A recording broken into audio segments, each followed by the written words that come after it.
जय श्री कृष्ण। भगवत गीता अध्याय 13, जिसका कि नाम है क्षेत्र क्षेत्रज्ञ विभाग योग। अर्जुन उवाच प्रकृतिं पुरुषं चैव क्षेत्रं क्षेत्रज्ञमेव च एतद्वेदितुमिच्छामि ज्ञानं ज्ञेयं च केशव।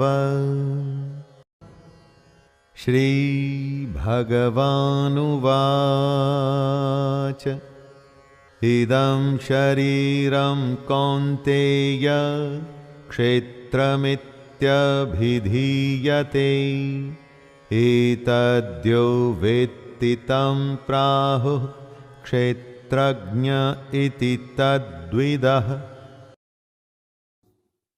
श्री कृष्ण बोले, हे अर्जुन, ये शरीर क्षेत्र इस नाम से कहा जाता है और इसको जो जानता है उसको क्षेत्रज्ञ इस नाम से उनके तत्व को जानने वाले ज्ञानी जन कहते हैं।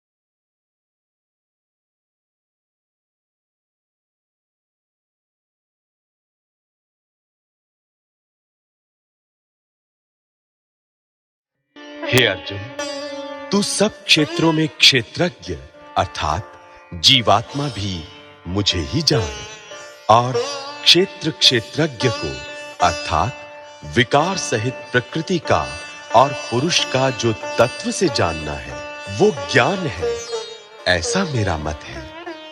वो क्षेत्र जो और जैसा है तथा जिन विकारों वाला है और जिस कारण से जो हुआ है तथा वो क्षेत्रज्ञ भी जो और जिस प्रभाव वाला है वो सब संक्षेप में मुझसे सुन। ऋषिभिर्बहुधा गीतं छन्दोभिर्विविधैः पृथक् ब्रह्मसूत्रपदश्चैव हेतुमद्भिर्विनिश्चितैः।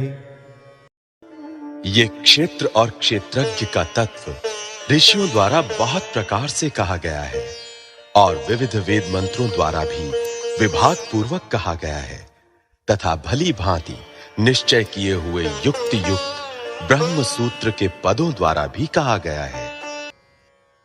5 महाभूत अहंकार, बुद्धि और मूल प्रकृति भी तथा 10 इंद्रियां, एक मन और 5 इंद्रियों के विषय अर्थात शब्द, स्पर्श, रूप, रस और गंध तथा इच्छा, द्वेष, सुख, दुख, स्थूल देह का पिंड, चेतना और धृति, इस प्रकार विकारों के सहित ये क्षेत्र संक्षेप में कहा गया। अमानित्वमदम्भित्वम् अहिंसा क्षान्तिरार्जवम् आचार्योपासनं शौचं स्थैर्यमात्मविनिग्रहः। श्रेष्ठता के अभिमान का अभाव, दंभाचरण का अभाव, किसी भी प्राणी को किसी प्रकार भी न सताना, क्षमा भाव, मन वाणी आदि की सरलता, श्रद्धा भक्ति सहित गुरु की सेवा, बाहर भीतर की शुद्धि, अंतःकरण की स्थिरता और मन इंद्रियों सहित शरीर का निग्रह। इंद्रियार्थेषु वैराग्यम् अहंकार एव च जन्म मृत्यु जरा व्याधि दुःखदोषानुदर्शनम्। इस लोक और परलोक के संपूर्ण भोगों में आसक्ति का अभाव और अहंकार का भी अभाव, जन्म, मृत्यु, जरा और रोग आदि में दुख और दोषों का बार-बार विचार करना। असक्तिरनभिष्वङ्गः पुत्रदारगृहादिषु नित्यं च समचित्तत्वम् इष्टानिष्टोपपत्तिषु। पुत्र, स्त्री, घर और धन आदि में आसक्ति का अभाव, ममता का न होना तथा प्रिय और अप्रिय की प्राप्ति में सदा ही चित्त का सम रहना। मयि चानन्ययोगेन भक्तिरव्यभिचारिणी विविक्तदेशसेवित्वं रतिर्जनं संसदि। मुझ परमेश्वर में अनन्य योग के द्वारा अव्यभिचारिणी भक्ति तथा एकांत और शुद्ध देश में रहने का स्वभाव और विषयासक्त मनुष्यों के समुदाय में प्रेम का न होना। अध्यात्मज्ञाननित्यत्वं तत्त्वज्ञानार्थदर्शनम् एतज्ज्ञानमिति प्रोक्तम् अज्ञानं यदतोऽन्यथा। अध्यात्म ज्ञान में नित्य स्थिति और तत्व ज्ञान के अर्थ रूप परमात्मा को ही देखना, ये सब ज्ञान है, और जो इससे विपरीत है वो अज्ञान है, ऐसा कहा है। ज्ञेयं यत्तत्त्व प्रवक्ष्यामि यज्ञात्वामृतमश्नुते अनादिमत्परं ब्रह्म न सत्तन्नासदुच्यते। जो जानने योग्य है तथा जिसको जानकर मनुष्य परमानंद को प्राप्त होता है, उसको भली भांति कहूंगा। वो अनादि वाला परब्रह्म न सत ही कहा जाता है न असत ही। सर्वतः पाणिपादं तत् सर्वतोक्षिशिरोमुखं सर्वतः श्रुतिमल्लोके सर्वमावृत्य तिष्ठति। वो सब ओर हाथ पैर वाला, सब ओर नेत्र, सिर और मुख वाला तथा सब ओर कान वाला है, क्योंकि वो संसार में सबको व्याप्त करके स्थित है। सर्वेन्द्रिय गुणाभासं सर्वेन्द्रिय विवर्जितं असक्तं सर्वभृच्चैव निर्गुणं गुणभोक्त्र च। वो संपूर्ण इंद्रियों के विषयों को जानने वाला है, परंतु वास्तव में सब इंद्रियों से रहित है तथा आसक्ति रहित होने पर भी सबका धारण पोषण करने वाला और निर्गुण होने पर भी गुणों को भोगने वाला है। बहिरन्तश्च भूतानां चरं चरमेव च सूक्ष्मत्वात् तदविज्ञं दूरस्थं चान्तिके च तत्। वो चराचर सब भूतों के बाहर भीतर परिपूर्ण है और चर अचर भी वही है, और वो सूक्ष्म होने से अविज्ञेय है तथा अति समीप में और दूर में भी स्थित वही है। अविभक्तं च भूतेषु विभक्तमिव च स्थितं भूतभर्तुश्च तज्ज्ञेयं ग्रसिष्णु प्रभविष्णु च।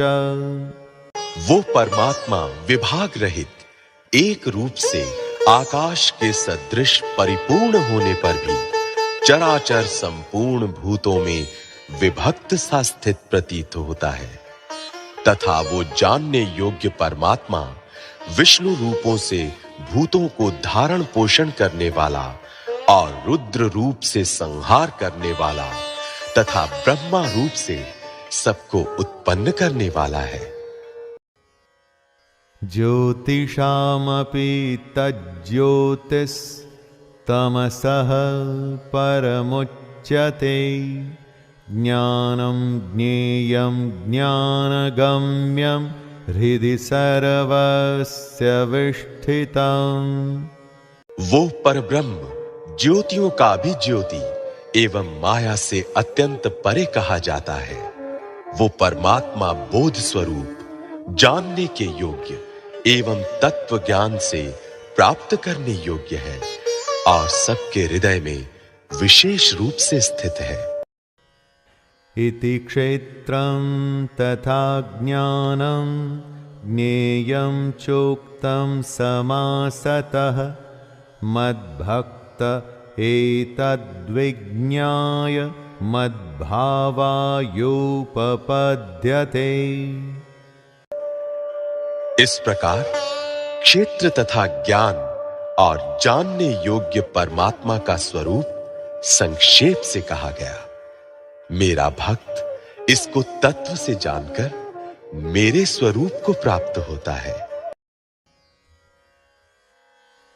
श्री भगवानुवाच प्रकृतिं पुरुषं चैव विध्यनादि उभावपि विकारांश्च गुणांश्चैव विद्धि प्रकृतिः संभवान्।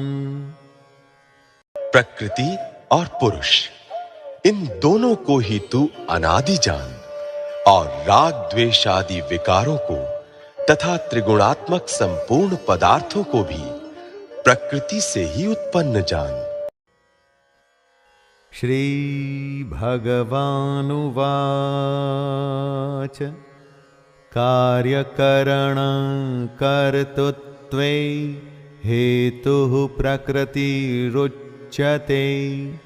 पुरुषः सुख दुःखानां भोक्तृत्वे हेतुरुच्यते। कार्य और करण को उत्पन्न करने में हेतु प्रकृति कही जाती है और जीवात्मा सुख दुखों के भोक्तापन में अर्थात भोगने में हेतु कहा जाता है। पुरुषः प्रकृतिस्थो हि भुङ्क्ते प्रकृतिजान् गुणान् कारणं गुणसङ्गोऽस्य सदसद्यो निजन्मसु। प्रकृति में स्थित ही पुरुष प्रकृति से उत्पन्न त्रिगुणात्मक पदार्थों को भोगता है और इन गुणों का संग ही इस जीवात्मा के अच्छी बुरी योनियों में जन्म लेने का कारण है। उपद्रष्टानुमन्ता च भर्ता भोक्ता महेश्वरः परमात्मेति चाप्युक्तो देहेऽस्मिन् पुरुषः परः। इस देह में स्थित ये आत्मा वास्तव में परमात्मा ही है।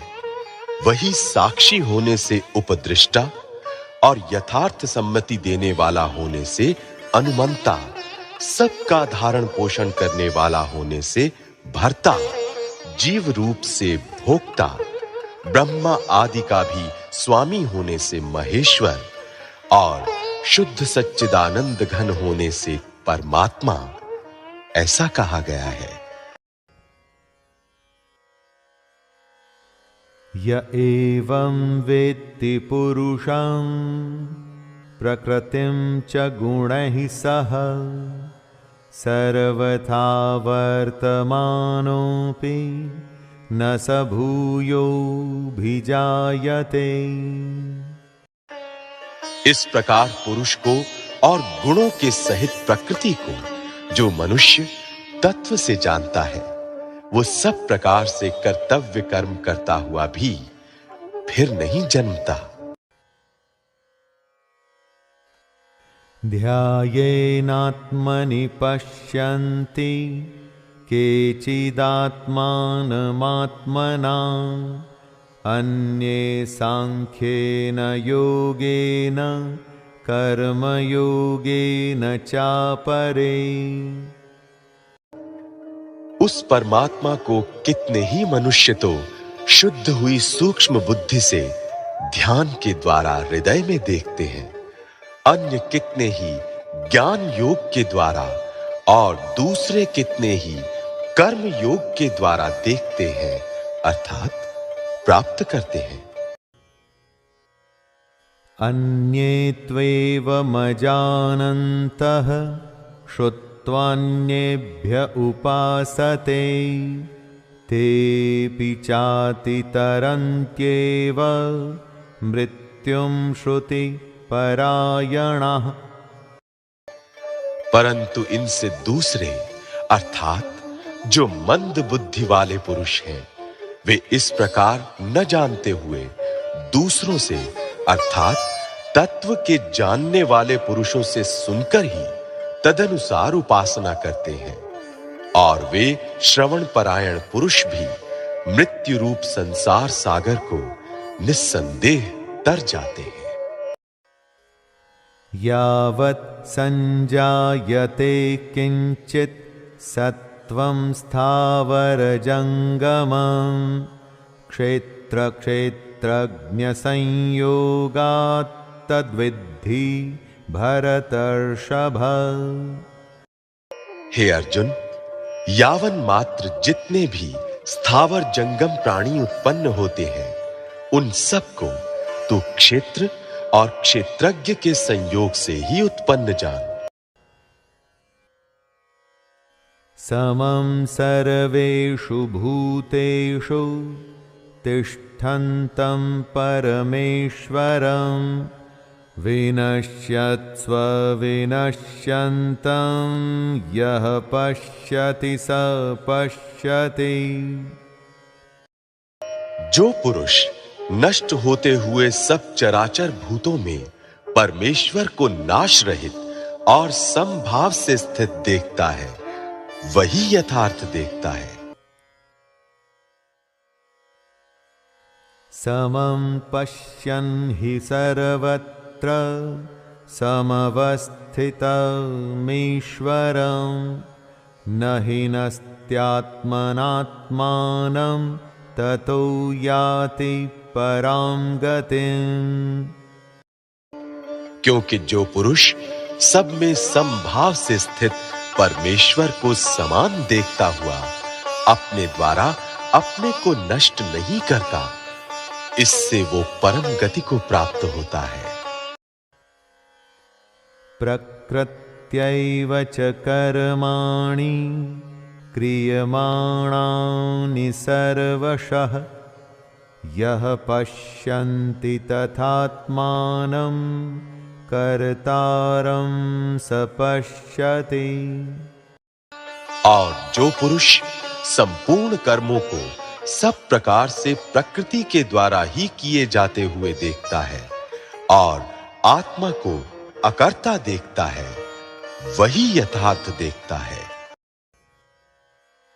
यदा भूत पृथग् भावम् एकस्थमनुपश्यति तत एव च विस्तारं ब्रह्म संपद्यते तदा। जिस क्षण ये पुरुष भूतों के पृथक पृथक भाव को एक परमात्मा में ही स्थित तथा उस परमात्मा से ही संपूर्ण भूतों का विस्तार देखता है, उसी क्षण वो सच्चिदानंद घन ब्रह्म को प्राप्त हो जाता है। अनादित्व निर्गुणत्वात् परमात्मायमव्ययः शरीरस्थोऽपि कौन्तेय न करोति न लिप्यते। हे अर्जुन, अनादि होने से और निर्गुण होने से ये अविनाशी परमात्मा शरीर में स्थित होने पर भी वास्तव में न तो कुछ करता है और न लिप्त ही होता है। यथा सर्वगतं सौक्ष्म्यादाकाशं नोपलिप्यते सर्वत्रावस्थितो देहे तथात्मानोपलिप्यते। जिस प्रकार सर्वत्र व्याप्त आकाश सूक्ष्म होने के कारण लिप्त नहीं होता, वैसे ही देह में सर्वत्र स्थित आत्मा निर्गुण होने के कारण देह के गुणों से लिप्त नहीं होता। यथा प्रकाशयत्येकः कृत्स्नं लोकमिमं रविः क्षेत्रं क्षेत्री तथा कृत्स्नं प्रकाशयति भारत। हे अर्जुन, जिस प्रकार एक ही सूर्य इस संपूर्ण ब्रह्मांड को प्रकाशित करता है, उसी प्रकार एक ही आत्मा संपूर्ण क्षेत्र को प्रकाशित करता है। क्षेत्र क्षेत्रज्ञयोरेवम् अंतरं ज्ञानचक्षुषा भूत प्रकृति मोक्षं च ये विदुर्यान्ति ते परम्। इस प्रकार क्षेत्र और क्षेत्रज्ञ के भेद को तथा कार्य सहित प्रकृति से मुक्त होने को जो पुरुष ज्ञान नेत्रों द्वारा तत्व से जानते हैं, वे महात्मा जन परम ब्रह्म परमात्मा को प्राप्त होते हैं।